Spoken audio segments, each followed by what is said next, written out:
আজকে ব্রাজিল বনাম মিশরের খেলা দেখে একটা জিনিসই বুঝলাম, নেইমার জুনিয়রকে ছাড়া ব্রাজিল টিমটা কতটা শূন্য।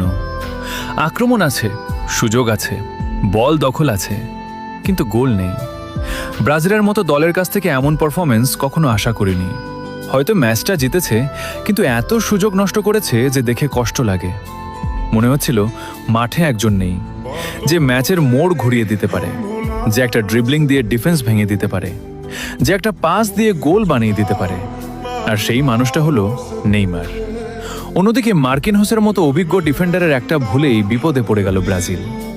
আজকে হয়তো সেই ভুলের বড় শাস্তি পেতে হয়নি, কিন্তু বিশ্বকাপের মতো মঞ্চে এমন ভুল করলে এক মুহূর্তেই স্বপ্ন শেষ হয়ে যেতে পারে।